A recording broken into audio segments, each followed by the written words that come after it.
Olá, tudo bem? Está em análise na Comissão Especial do Desenvolvimento Nacional do Senado o projeto de lei número 186, de 2014, que prevê a legalização dos jogos de azar no Brasil.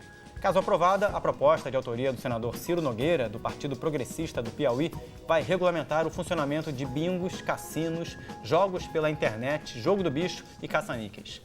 A liberação dos jogos está em pauta também na Câmara dos Deputados, que instalou em outubro uma comissão especial do Marco Regulatório dos Jogos no Brasil. A comissão está analisando mais de 10 propostas sobre o assunto. A discussão tem avançado no Congresso como uma possibilidade de arrecadação e de geração de empregos.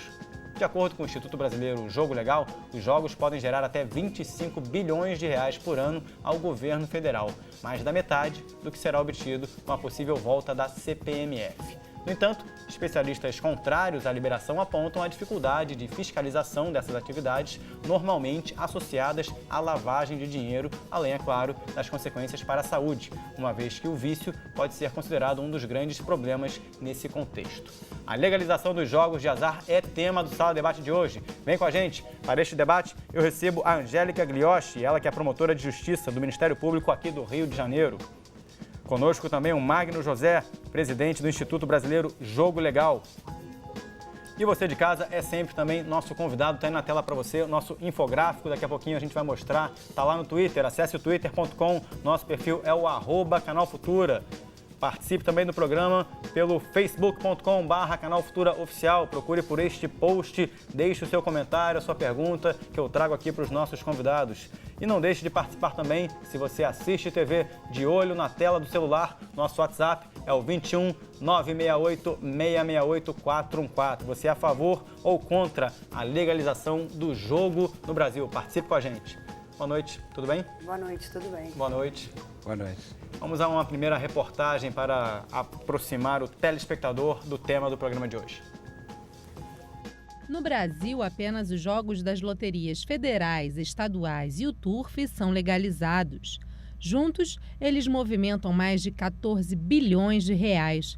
Já os jogos não oficiais, como o Jogo do Bicho, bingos, caça-níqueis e jogos na internet, movimentam cerca de 20 bilhões.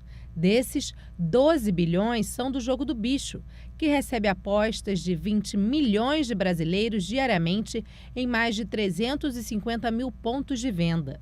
Os dados são de um estudo realizado pelo Instituto Brasileiro Jogo Legal em 2014 em 9 estados do país. A legislação sobre os jogos é antiga. O serviço lotérico foi reconhecido como serviço público em 1932. Já a proibição do jogo do bicho está inserida na Lei das Contravenções Penais de 1941. E um decreto de 1946 proibiu os cassinos e os jogos de apostas a dinheiro no país. Os bingos foram liberados em 1993 como uma atividade empresarial em que os recursos deveriam ser utilizados para o desenvolvimento do esporte e como fonte de receita fiscal do governo. No entanto, em 2004, a atividade foi considerada ilegal. O debate sobre a regulamentação e a prática de jogos está nas diferentes esferas do governo. Os que defendem afirmam que ela pode estimular o turismo, a geração de empregos e ser uma das principais fontes de arrecadação. Além das comissões no Senado e na Câmara, alguns ministros têm se manifestado sobre o tema. No entanto, parlamentares e especialistas contrários à liberação dos jogos afirmam que, além da dificuldade de fiscalização e da lavagem de dinheiro, a prática do jogo pode viciar e provocar problemas emocionais e financeiros.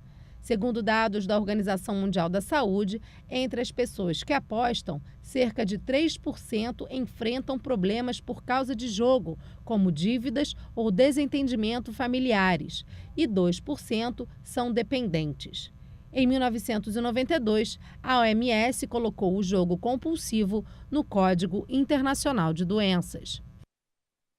Muito bem. Angélica, em poucas palavras, por que você é contra a legalização do jogo no Brasil? Boa noite para você. Boa noite. Eu acho que essa legalização do jogo de azar no Brasil, ela deve vir com uma regulamentação muito forte com relação à fiscalização desse jogo. Eu acredito que, ao mesmo tempo que seria válida a legalização do jogo, os problemas que ela vai trazer para o povo brasileiro são problemas muito sérios e muito graves, que eu não sei até que ponto eles serão possíveis de serem controlados se não houver uma fiscalização, uma regulamentação com relação a isso. O que você pode só exemplificar quando você fala problemas muito sérios e muito graves? Problemas de saúde pública com relação aos jogadores, porque o vício com o jogo pode equivaler a um vício com relação às drogas. É do mesmo patamar o vício no jogo com o vício das drogas, né? A questão também da fiscalização desses locais onde haverão essas práticas de jogo. Nós já tivemos uma experiência com a Lei Pelé, quando lá no passado foi permitido o bingo, e a fiscalização ela não foi uma fiscalização eficiente que tivesse tornado possível essa forma de jogo. Muito bem. Magno, por que você é a favor da liberação de jogos de azar no Brasil? Boa noite para você. Boa noite, Brito. Boa noite, doutora Angélica.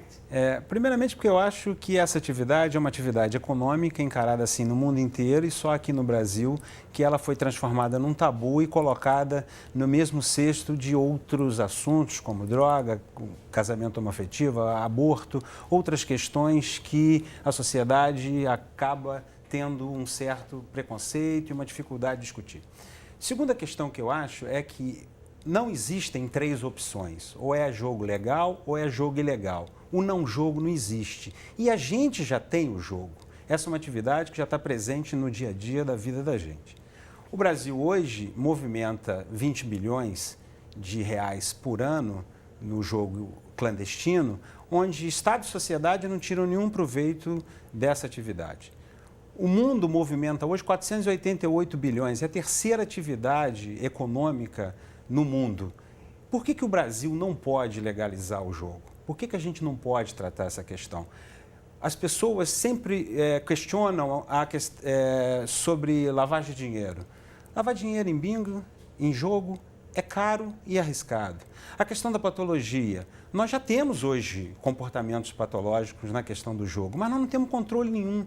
Por que nós não temos controle? Porque o jogo está na clandestinidade. A partir do momento que você traz o jogo para a luz do dia, você vai poder exercer controle, vai poder exercer campanhas educativas, vai poder aplicar o mandato de autoexclusão, que um pouco mais à frente eu posso falar sobre isso. Mas quando você diz manter o controle, quando traz pela legalidade, que métrica você afirma que poderia ser eficaz para controlar um risco de um vício, por exemplo? O que seria o controle? Campanhas educativas.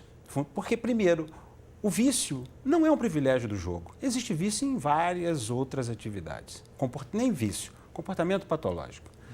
Por que você pode controlar? Primeiro, você faz campanhas educativas. Segundo, você passa a observar o comportamento desses jogadores. Terceiro, você tem um sistema de autoexclusão onde você pode excluir esse jogador de apostar, já que se ele manifestar um comportamento patológico. Esse mandato de autoexclusão está funcionando muito bem em vários países da América do Sul e na comunidade europeia. Você exclui o jogador, um parente próximo, direto, suspende a ida dele a uma determinada casa de jogos e ele não pode entrar durante um período de 2 anos. Durante esse período de 2 anos, ele vai ser submetido a um tratamento e, ao final desse tratamento, ele poderá ou não voltar a frequentar uma casa de jogo. Então vamos lá, vou trazer algumas provocações para vocês, né? A fiscalização no Brasil é sempre um grande desafio em muitas áreas. Você citou aí agora há pouco um procedimento que poderia ser feito para ter ali um grau de fiscalização. Nós temos exemplos de várias situações onde a fiscalização não acontece quando parte do princípio em que a conduta do cidadão deve ser avaliada. Por exemplo, pegando aí o estatuto do torcedor, né? Um torcedor que promove uma briga no estádio deveria, por lei, ser proibido de frequentar o estádio no momento do jogo, mas não tem ninguém fiscalizando, ninguém consegue. Nós tivemos episódios recentes de torcedores que promoveram uma violência no estádio e foram flagrados novamente. Como é que vocês veem essa questão com relação ao jogo do bicho, por exemplo, no Brasil? 20 milhões de pessoas, segundo dados do Instituto, hoje praticam a atividade e a gente até percebe pelas imagens que foram mostradas na reportagem, sempre imagens de câmeras escondidas, imagens de pessoas que não estão ali podendo ser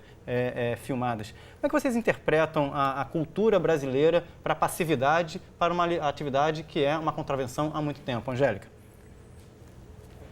Na verdade, o povo brasileiro, as pessoas que jogam no jogo de azar, né, o bicho principalmente aqui no estado do Rio de Janeiro, elas, ao mesmo tempo que elas querem jogar, porque entendem que assim podem ter uma renda extra, acreditam que o jogo pode trazer um benefício para elas, elas sabem que o jogo é criminalizado.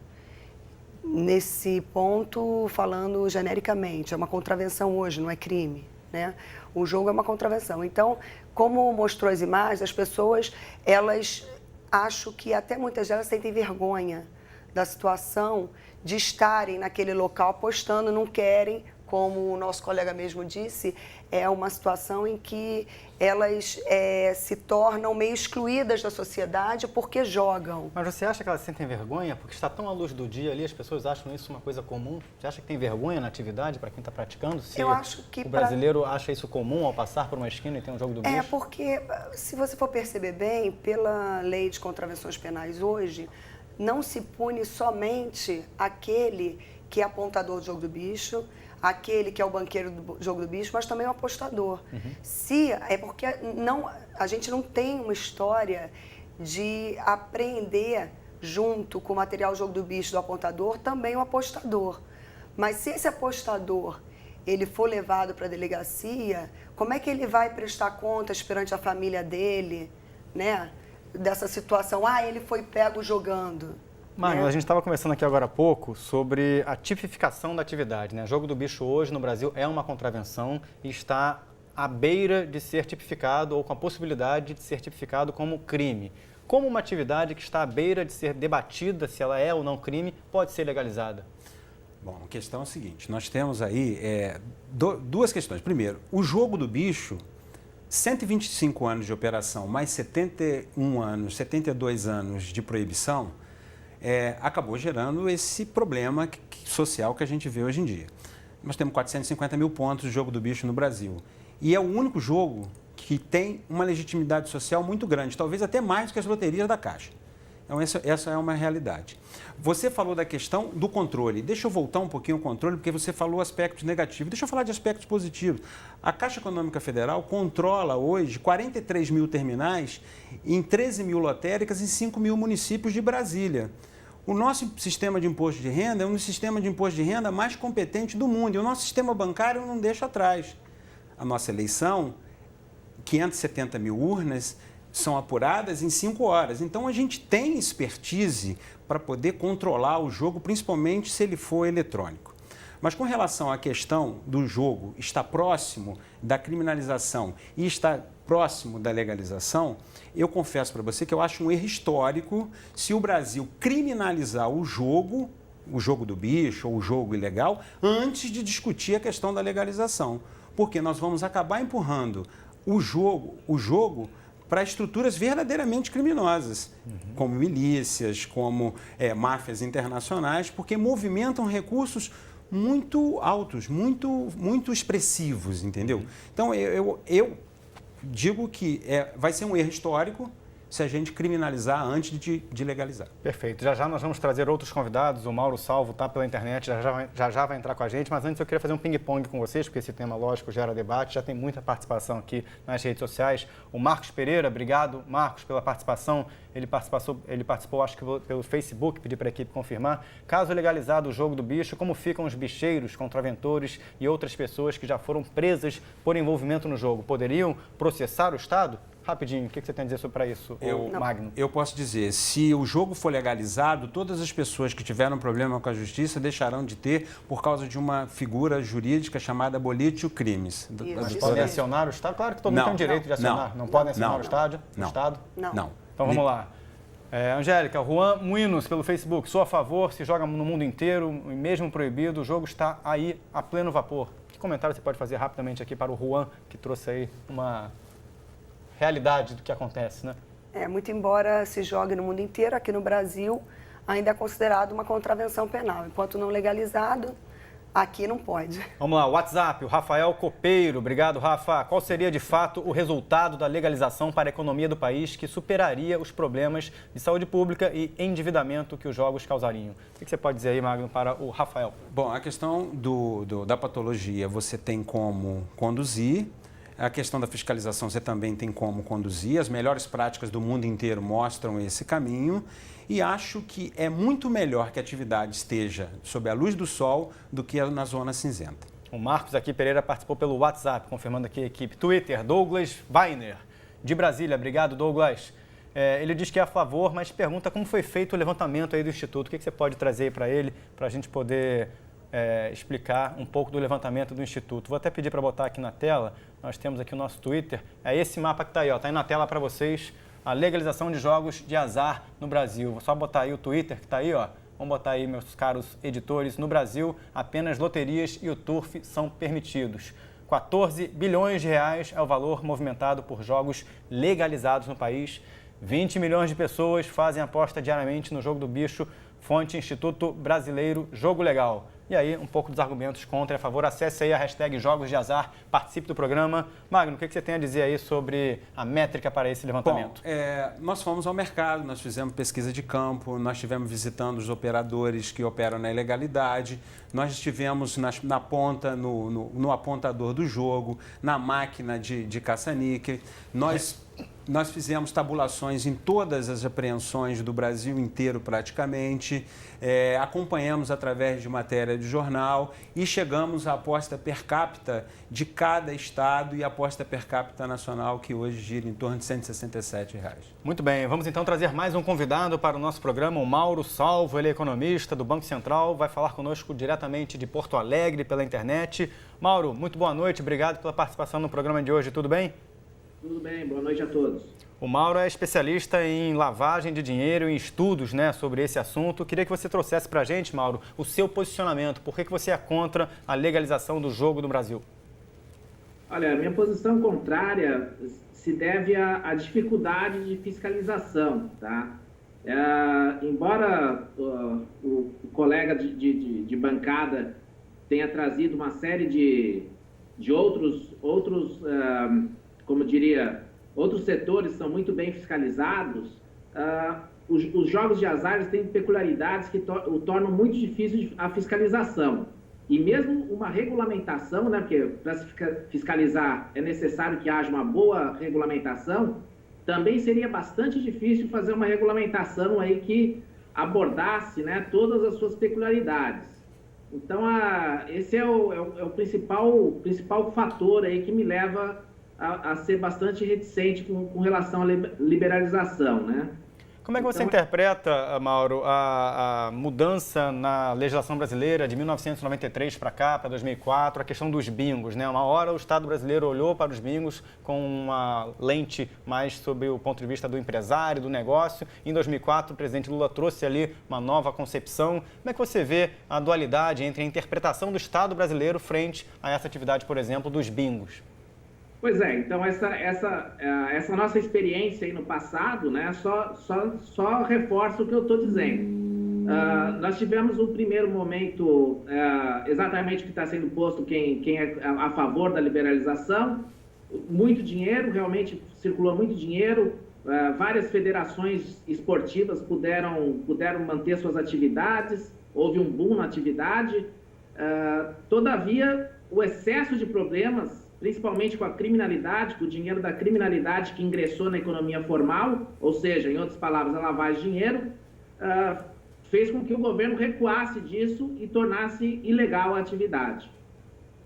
Eu vou trazer um pouco de debate aqui para o estúdio, Mauro. Vou pedir para você continuar na linha conosco, que eu vou, obviamente, dar a palavra agora para o Magno para ele poder trazer um pouco das ponderações. Lembrando para o público de casa, facebook.com/canal Futuro Oficial, twitter.com. Nossa hashtag de hoje é Jogos de Azar. Procure aí pelo nosso perfil, @Canal Futura, e o WhatsApp. Os contatos estão aí na sua tela. Magno, o que você tem a dizer aí sobre as ponderações do Mauro para a gente poder trazer à luz o debate novamente? Bom, várias pessoas falam com muita frequência de que o ambiente de jogo é propício à lavagem de dinheiro.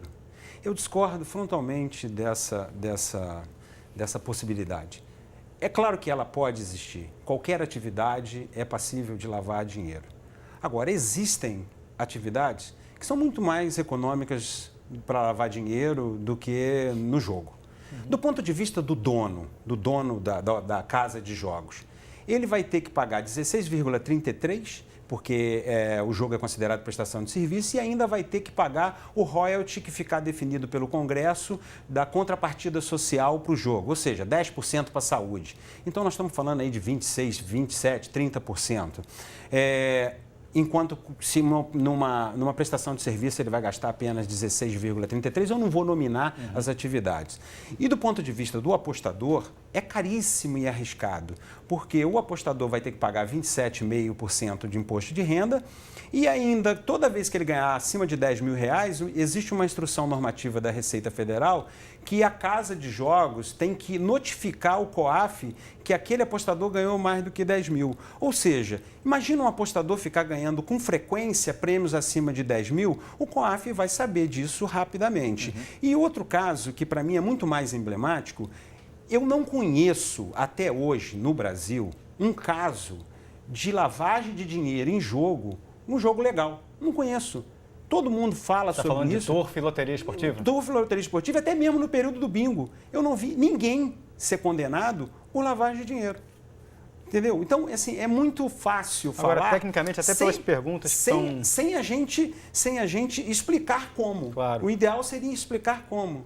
Entendeu? Angélica, perguntas aqui, por favor, antes de você fazer por favor, faça seu comentário, depois eu trago mais perguntas aqui do Eu acho que a lei de lavagem de capitais é uma lei de 98, é uma lei ainda muito recente. O Brasil ainda não tem, assim, um know-how muito grande na lavagem de capital, como existe em outros países do mundo. Eu acho que, com relação a essa questão da tributação, isso vai incentivar que muitos contraventores hoje, eles continuem a querer deixar um jogo na ilegalidade. Eu acho que eles podem querer legalizar uma parte do jogo, mas eu acho que outro jogo vai continuar na ilegalidade. Por quê? Porque eles vão perder muito pagando para o governo, vão perder muito com encargos trabalhistas. Hoje os apontadores todos estão aí à mercê, né? Porque não tem nenhum encargo trabalhista. Então eu acho que...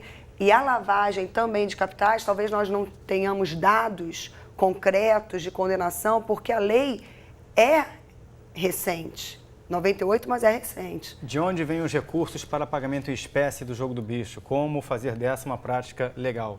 Como é que é? De onde vêm os recursos para pagamento em espécie da premiação de jogo do bicho? Das próprias pessoas que apostam. Só? As próprias pessoas que apostam, né, elas... vão financiar o pagamento desses prêmios. E por que não legalizar nesse sentido se o recurso vem do próprio apostador? Porque o que se paga àquele que ganha não é tudo aquilo que se ganha efetivamente para o banqueiro, né? Então, eu entendo que o banqueiro...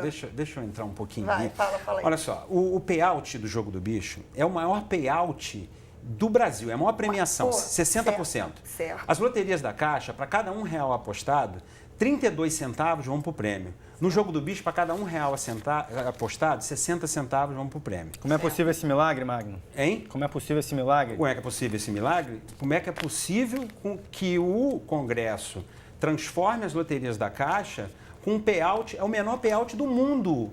O payout de uma loteria normal é de 55% no mundo inteiro, é o mínimo. Então, no seu ponto de vista, o que o Brasil faz legalmente com a premiação da loteria esportiva da Caixa Econômica Federal é abaixo do que deveria ser razoável. É abaixo do mercado, é abaixo do razoável, e nós sofremos muitas críticas no mundo inteiro, nos congressos que eu participo, exatamente por isso.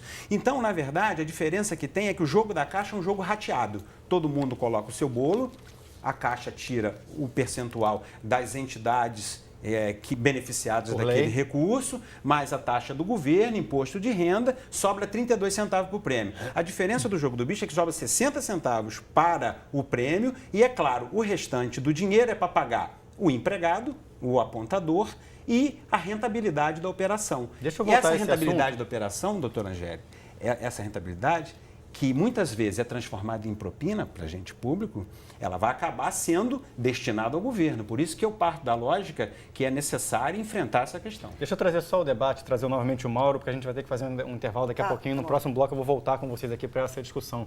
Mauro, o que você tem a dizer aí sobre os esclarecimentos que foram colocados aqui no estúdio nesse momento para a viabilidade da legalização do jogo do bicho? Olha, primeiramente, eu acho que houve poucos esclarecimentos e houve mais confusão, tá? Então, eu queria começar dizendo que no jogo do bicho, atualmente, como ele não é legalizado, não há lavagem de dinheiro lá. Então, se você colocar dinheiro criminoso no jogo do bicho, você não está lavando dinheiro, tá? Outra coisa, com relação aos custos, quem está lavando dinheiro não está muito preocupado com os custos, ele não está maximizando o ganho. Ele está querendo reduzir a probabilidade de ser pego pela fiscalização, ser pego e punido pela fiscalização. Então, essa é uma questão bastante fulcral nessa discussão, tá? Então, eu teria muita coisa a dizer ainda, mas acho que, resumidamente, seria isso. Bom, então eu queria agradecer ao Mauro Salva aí. É claro que esse é um debate que não se esgota aqui, é claro que as contribuições dos internautas e o debate em estúdio nos tomam um pouco de tempo, mas gostaria de deixar um convite para o Mauro para, numa próxima oportunidade, voltar a participar de programas e entrevistas aqui no Futura. Hoje foi bem rapidinho, mas de qualquer maneira, obrigado, tá, Mauro? Obrigado, até logo, boa noite. Nós aqui vamos fazer um rápido intervalo, já a gente vai voltar ao tema aqui com o Magno e com a Angélica. Você de casa pode acessar as nossas redes sociais, Facebook, Twitter, WhatsApp, os contatos vão pipocar aí na sua tela. E a gente, enquanto isso, eu trago para vocês que já está tendo aqui mais participações do Hamilton, do Douglas, da Andressa. Já eu trago as perguntas de vocês aqui para os nossos convidados. Façam mais perguntas, compartilhem o nosso post e acompanhem a hashtag Jogos de Azar. O Sala Debate faz um breve intervalo e volta em 2 minutinhos. Até já.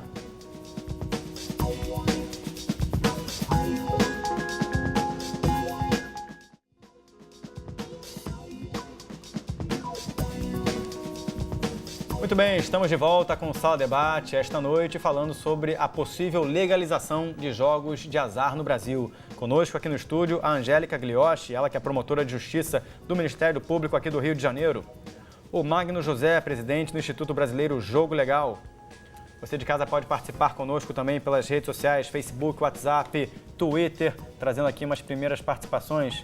Angélica, como explicar o fato de o jogo do bicho não ter lavagem de dinheiro por ele não ser uma atividade legal? Mas isso não responde completamente a pergunta.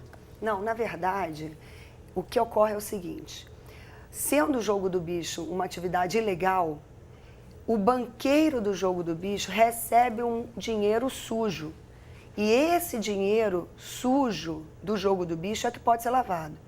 Essa é uma situação.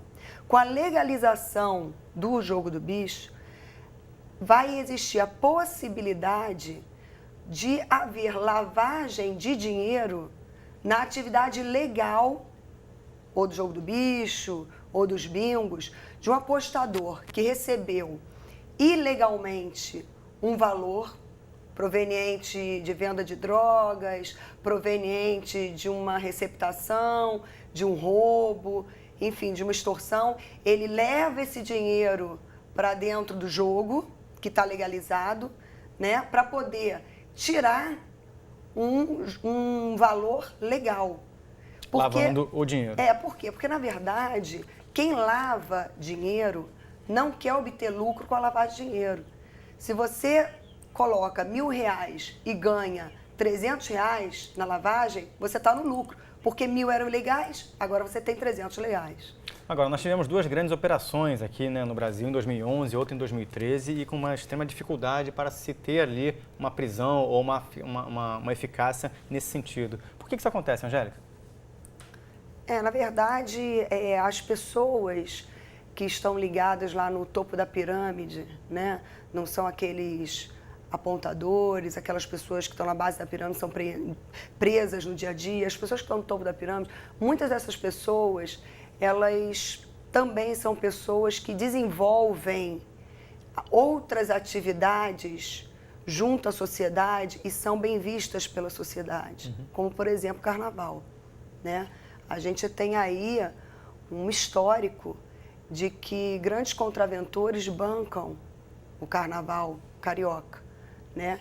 É muito difícil você criminalizar essas pessoas que perante a sociedade aparecem, né, em determinados locais, são pessoas que financiam campanhas.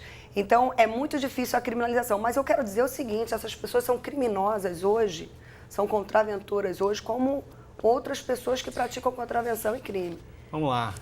WhatsApp. Magno, Eduardo, gostaria de saber por que o jogo de cassinos e bingos é legalizado em países da Europa, no Chile, na Argentina, no Uruguai e no Brasil não. A gente já falou um pouco sobre isso, mas assim, o que você tem a dizer para o Eduardo, que chegou agora? Eduardo, eu vou dizer para você com toda sinceridade. Não sei. O dia que eu descobri o motivo, por que o Brasil ignora essa atividade, eu prometo que eu conto para você.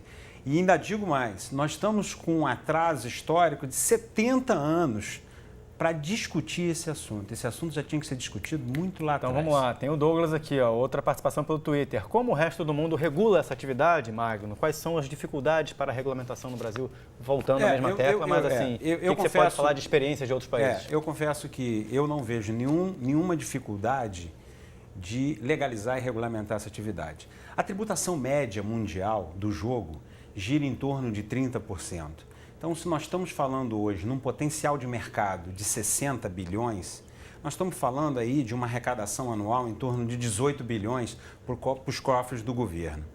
E esse dinheiro, efetivamente, vai ser transformado em benefício para o Estado e para a sociedade. Está aqui, então, apurações segundo dados da World Lottery Association, no ano de 2011, a indústria do jogo movimentou cerca de 340 bilhões de dólares em todo o mundo. 488. Dados atualizados nesse momento pelo nosso convidado Magno. Divididos entre a América do Norte, 120 bilhões. Aí, bom, talvez tenha mais atualização. Europa, Ásia e Oriente Médio. Mais perguntas, mais participações aqui. Temos o Fernando Almeida para o Magno. Vocês têm estudos ou números de jogadores e dinheiro brasileiro que são jogados em cassinos em outros países? A gente tem alguns estudos, não é estudo, a gente tem algumas informações. Exemplo, no ano passado, Las Vegas recebeu 230 mil brasileiros. Não necessariamente todos julgaram, mas a grande maioria julgou. 50%... Em Las Vegas tem um perfil, né? 50% dos hóspedes dos cassinos de Punta del Este são brasileiros e 70% da arrecadação de jogo deles, dos cassinos do Mercosul, são de brasileiros. Ou seja, os nossos navios, né, os transatlânticos que vêm aqui, todos têm cassinos, todos podem ser apostados. Hoje, 10 milhões de brasileiros jogam na internet, fazem algum tipo de aposta na internet. No ano passado, foram 3 bilhões de reais que foram movimentados em aposta na internet. Ou seja, temos alguns números que mostram a necessidade da gente debruçar sobre esse tema. Antes da gente trazer o nosso próximo convidado, né, que é o Roberto Brasil Fernandes, para participar pela internet, vou trazer uma questão relacionada à saúde. Né? A gente tem aí as informações que desde 1992 a Organização Mundial de Saúde tipifica ali o vício como uma patologia. Né? No caso do jogo, isso está diretamente associado. Como é que vocês veem esse tipo de interpretação técnica de que se isso é tipificado como uma patologia, pode ou não influenciar no debate, de forma que até já influenciou. Angélica. Eu entendo que esse vício, que foi considerado uma patologia, ele, como qualquer outro vício, ele deve ser, na medida do possível,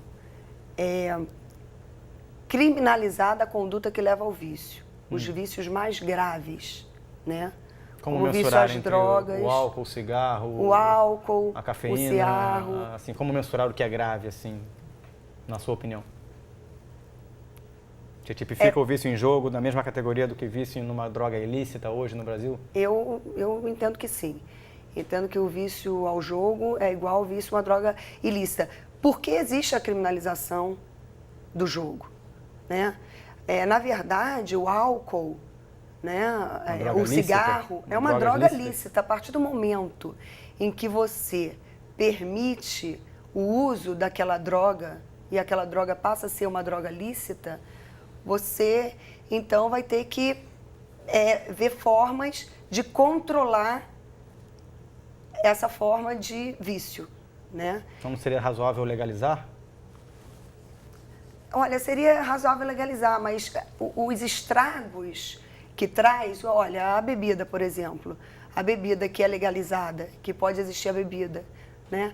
Você vê quantos estragos ela traz, não só com relação à própria pessoa, mas com relação à família dessa pessoa. Magda, não é razoável comparar os debates entre o jogo e o combate às drogas, né? Porque a liberalização do consumo, né? Falando diretamente da maconha, está em debate, mas também está num debate bem parecido, né? De saber se vai para lá ou não vai para cá. É razoável comparar uma coisa com a outra? O jogo não deve ser estimulado, o jogo deve ser tolerado e administrado, porque ele também gera problemas. Então, dentro desse cenário, um problema, uma mazela do jogo é a questão da patologia. A questão da patologia ela tem que ser tratada de várias formas. Primeiro é uma questão de saúde pública. A gente deve tratá-la assim. O problema todo do jogo na ilegalidade é que você não tem hoje nenhum parâmetro e nenhuma pesquisa e nenhum estudo de como estão sendo tratados os nossos jogadores patológicos que atuam na ilegalidade, que jogam, não fazem parte da estatística, né? Não fazem parte da estatística e nem tampouco eles têm uma proteção social nesse sentido. Por isso que eu acho que é interessante a gente discutir a questão da legalização e discutir inclusive o tema, porque existem mecanismos hoje já testados, a questão da educação, a questão da autoexclusão, do mandado de autoexclusão e a questão de você monitorar esse setor. Isso que é extremamente importante. Por isso que eu acho que somente na legalidade nós vamos poder estabelecer políticas de saúde pública para tratar o patológico de hoje e o patológico de amanhã. Né? Vamos lá, um ping-pong aqui com os nossos internautas. O Vandic Lobo, pelo WhatsApp. Magno, você tem alguma informação sobre quem tem o controle de quanto se arrecada na Mega Sena da Virada? Olha, proporcionalmente ao investimento, as pessoas já preocupadas com o ano de 2016 que vem aí. Na verdade é o seguinte, hoje já está acumulado em algo de 60 milhões de reais, porque cada concurso vai gerando um acumulado. E ele vai chegar no final do ano algo em torno de 270, 300 milhões de reais, tá? Eu não tenho dúvida com relação a isso. E para ganhar na Mega Sena da Virada, só tem um jeito, fazer um aporte de 2,50. Acabou. Vamos lá, Angélica, o Hamilton Noble aqui pelo WhatsApp. Vocês têm alguma informação sobre quais são os principais países que não têm o jogo regulamentado, assim como o Brasil, e por quê? Poxa, agora aqui você tem? Tem.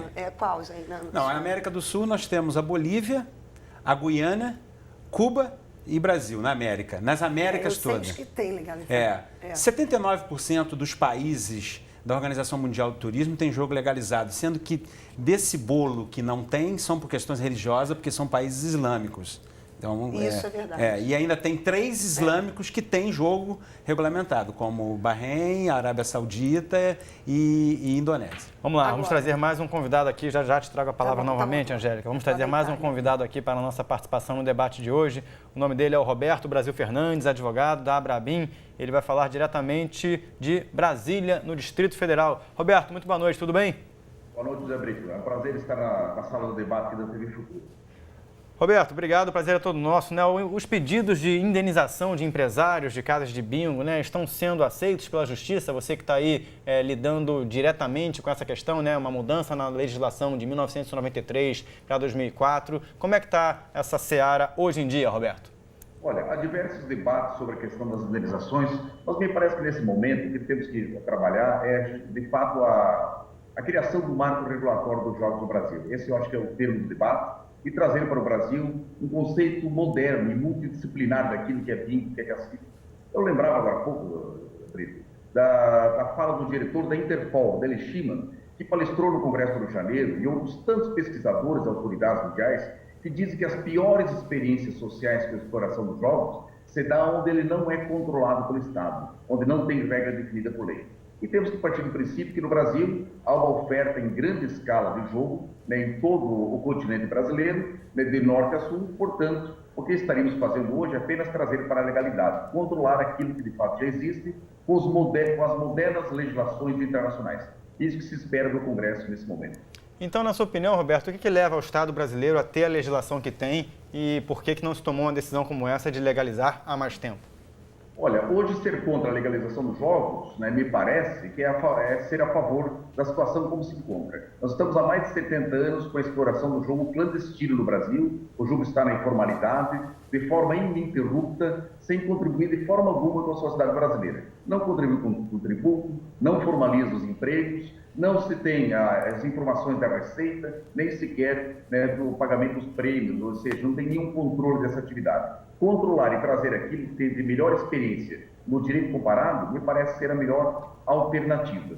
Então, o mercado informal brasileiro é muito grande e muito poderoso. Talvez, né, esse mercado também influencie de alguma forma na não regulamentação do jogo. Porque é um continente de oportunidade. Nós temos que regulamentar e adotar aquilo que mais de 150 países do mundo já adotaram como a melhor forma de combater todos os males e trazer todos os benefícios do jogo para o Brasil. Nesse sentido, Roberto, tem uma pergunta aqui pelo WhatsApp que eu vou encaminhar para você. O Paulo Tarso Moreira faz o seguinte, olha, conheço pessoas que jogam pela internet e essa não é uma arrecadação brasileira. Isso não é um absurdo, visto que esse imposto poderia ficar aqui? Como regular num ambiente onde não existe um marco regulatório da internet definido no Brasil nesse momento?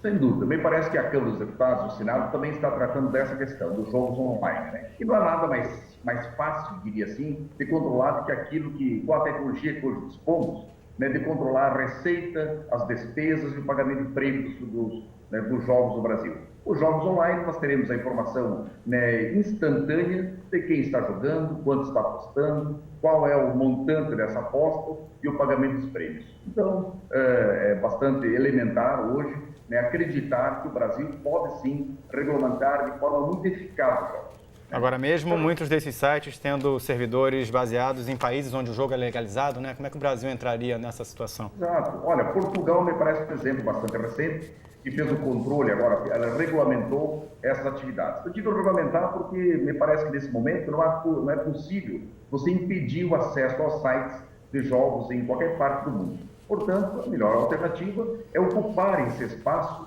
também através de empreendimentos no Brasil, para que o brasileiro aposte então em sites do Brasil, seja controlado pelo Estado brasileiro e contribua, né, com todos os benefícios que tem o jogo, né, em todas as partes do mundo. O Brasil não há de ser diferente. Eu vou pedir para a gente esperar um pouquinho, Roberto. Eu vou trazer uma enquete que a gente levou nossa equipe às ruas para justamente acalentar este debate com um pouco da opinião popular. E já eu volto a falar com você. Peço licença ao Magno e Angélica também para a gente rodar aqui uma enquete com a opinião de parte do público brasileiro aqui da cidade do Rio de Janeiro a respeito do tema do debate de hoje. Vamos lá. Você é a favor ou você é contra a legalização dos jogos de azar como o jogo do bicho? Eu sou contra. Enquanto um ganha, muitos perdem, muitos ficam viciados, muitos deixam de levar comida para casa, para jogar, muitos se tornam um vício, né? E tudo que é vício é prejudicial, então por isso que eu sou contra. Sou contra. É um jogo de azar, é um jogo que vicia. Você acha que você pode ganhar cada vez mais e você vai perdendo. Eu acho que é um jogo que só tem a trazer coisas ruins, eu acho que não acrescenta em nada para o país. Eu sou a favor, cada um faz o que quer. Tem muita gente que não sabe jogar. Tem gente que e tem muitos, eu acho que donos dessas casas de jogos que também fazem maracutaia para a pessoa não ganhar. Eu acho isso. Mas eu acho que cada um faz se tem vontade. Tem gente que adora jogos. Eu não jogo, mas eu não sou contra, não. Nesse momento, eu sou a favor, porque nós vivemos uma realidade de baixo recolhimento de impostos. Então, toda e qualquer realidade que possa trazer o maior recolhimento e que esse seja direcionado de forma efetiva para a população é interessante. Bom, temos aí uma rápida enquete, trazer de novo aqui o debate para o Magno e para a Angélica. O país vive uma necessidade absurda de aumento de arrecadação, ajuste fiscal. Esse debate, nesse momento, Magno, vem no momento oportuno ou vem no momento mais desafiador, justamente pelo foco do debate estar na crise política e econômica e muitas pautas ainda ficarem engavetadas no país? Brito, eu volto à tese. Eu acho que esse assunto já tinha que ter sido discutido há muito tempo, mas já que se decidiu discuti-lo agora, vamos em frente, vamos avançar. Deixa eu só voltar a uma questão que você, da questão do jogo pelo online, pela internet. Que eu estava falando com o Roberto. O jogo hoje é apátrida, ele não tem pátria. Você joga em qualquer lugar, mas o grande problema do jogo online é o modo de pagamento. Por quê? A maioria dos cartões de crédito hoje no Brasil, pelo fato do jogo ser ilegal, não aceita o pagamento através do cartão de crédito. É uma contravenção? Então, porque é um crime. Então, não adianta. Por ser uma contravenção penal... Para o jogador, para a operadora... Para o operador, para todo mundo. Então, eles não aceitam. Então, a maior dificuldade que a gente tem hoje em dia é exatamente a questão do meio de pagamento. O que muitas pessoas fazem? Elas acabam tendo cartões de crédito fora do Brasil, principalmente aquelas pessoas que são jogadores, né, fortes, não compulsivos, mas jogadores, né? Aí temos um debate sobre a terminologia, né? Forte ou compulsivo, Angélica? E elas têm cartão fora do Brasil para poder usar esse cartão e poder fazer suas apostas e poder receber também, né? Angélica, como é que você interpreta um pouco do que veio aí nos extratos da enquete popular? Eu vejo efetivamente que o jogo ele pode trazer muito prejuízo para a família. Recentemente, eu estudei a questão de Pavia na Itália. A Itália tem a regulamentação do jogo de azar e agora está tendo uma desaceleração lá. Inclusive, está tendo na Itália um movimento tentando coibir novamente o jogo de azar. Por quê? Porque os prejuízos que os jogos de azar estão trazendo para a população com relação à violência doméstica, com relação ao endividamento, falência, agressões, né, saúde. Isso faz com que o governo pense em rever aquilo. Será que foi um passo bom a liberação do jogo ou será que não foi um passo bom? Então, eu vejo dessa forma. Vamos lá, Magno, mais um comentário. Só agregar. Na Itália existia um problema de máquinas de rua, porque eram muitas máquinas de rua. Aí o governo, o que fez? O governo pegou, tomou a rédea do assunto, porque não era proibido, não era permitido, era uma zona cinzenta. Aí o governo regulamentou a atividade e reduziu o número de terminais de videoloteria, que é assim que eles chamam, diminuiu o número de terminais de videoloteria espalhadas por bares, espalhadas em lanchonetes, espalhadas em locais públicos. Na verdade, foi isso. Exatamente. Entendeu? Mas também há aí uma campanha de alguns, né, logicamente, alguns, pela volta. Doutora Angélica, no mundo inteiro existe campanha contra o jogo e a favor do jogo. A única coisa que a gente tem que entender, e assim eu fico, é a questão da liberdade individual. Esse é o ponto básico que eu gosto de ressaltar. Porque numa das pesquisas que nós fizemos junto à população, esse item apareceu muito forte. Eu faço com o meu dinheiro o que eu quiser. Eu faço com a minha vida o que eu quiser, sem interferência do Estado. Então, peraí. Então, agora eu vou fazer uma ponderação nesse sentido. Nós temos a liberdade individual justamente em muitos campos da sociedade. Nós falamos agora há pouco sobre a liberdade individual no campo do combate às drogas. É razoável que o ser humano tenha o direito de usar determinado procedimento que é considerado ilícito? Só para fazer ali um debate no campo que você acabou de trazer, Magno. A gente sabe que liberdade de expressão, direito do indivíduo, mas o indivíduo regrado por legislações. Como é que vocês interpretam o limite da liberdade e o regramento da decisão do Estado? Começamos por você, Magno. Eu concordo com você. Eu acho que você tem que ter a liberdade de fazer o que você quiser, a liberdade individual, mas dentro de um regramento do Estado. Porque se não houver o regramento do Estado, se não houver uma legislação, se não houver uma regulamentação, eu vou para o mercado negro. E aí eu vou entrar no risco de ser preso, junto e ser considerado, inclusive, contraventor, porque a figura do apostador que aposta na ilegalidade também é um contraventor.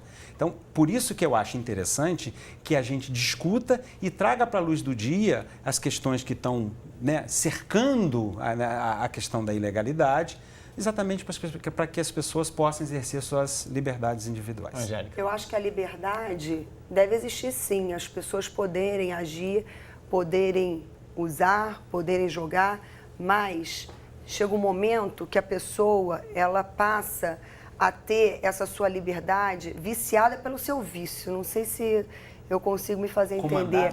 A pessoa passa a ter uma doença, a pessoa já passa a não conseguir controlar aquela situação. É o que a Organização Mundial de Saúde tipificou em 1992. Então, a partir do momento que ela passa a não controlar isso, na legalidade, ela vai trazer problemas para a família, para a sociedade. Na ilegalidade, ela vai continuar trazendo problemas para a família, para a sociedade e para ela mesma.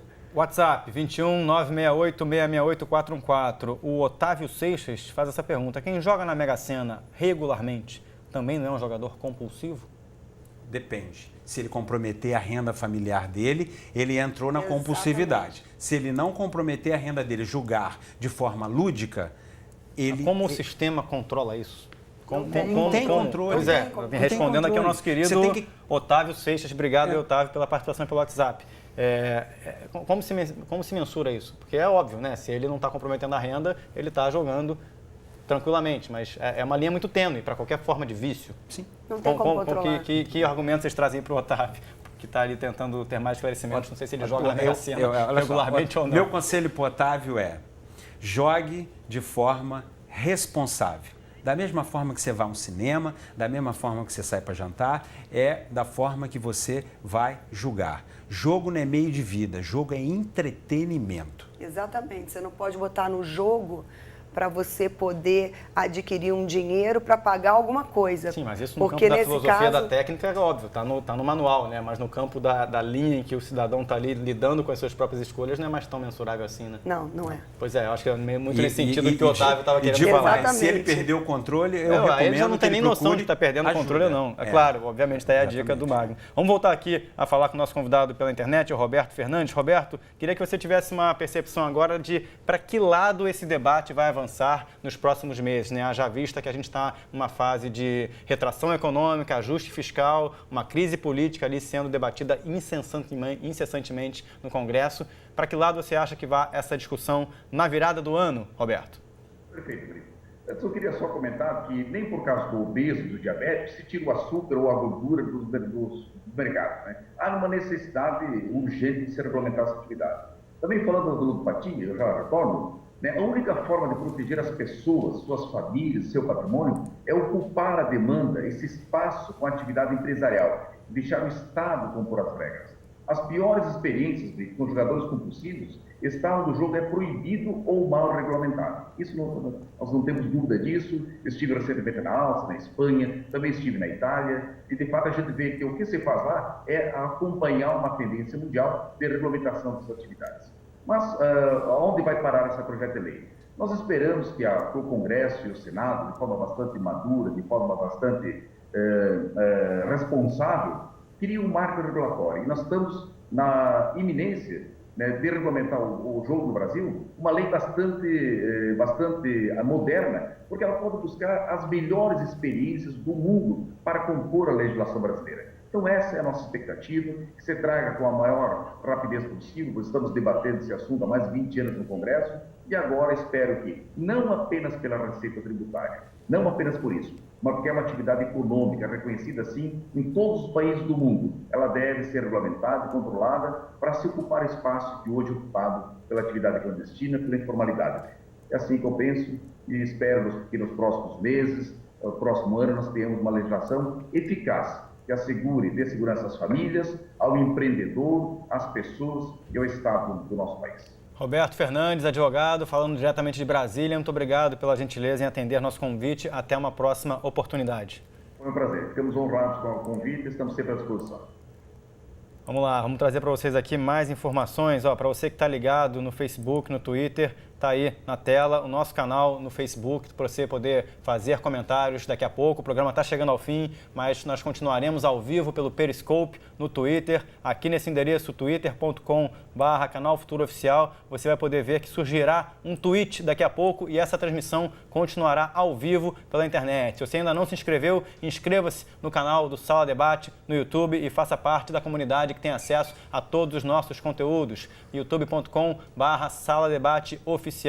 Acesse também o nosso site futura.org.br/Sala Debate. Fiquei informado nesse exato momento de que o link no Periscope já está lá. Você que está no Twitter pode acessar aí, que nós já estamos ao vivo pela internet também. Magno, muito obrigado pela gentileza em atender nosso convite no debate de hoje. Suas considerações finais, rapidinho. Até a próxima. Eu agradeço profundamente o fato do Canal Futura ter aberto um espaço para discutir esse tema, que é um tema extremamente importante para o Estado e para a sociedade. Angélica, obrigado aí pela participação. Suas considerações finais. Acho que ainda temos muito a caminhar. Acho que a legislação e o projeto que hoje existe é um projeto ainda que não abrange tudo que deve abranger para um controle real e efetivo com relação à liberalização do jogo de azar.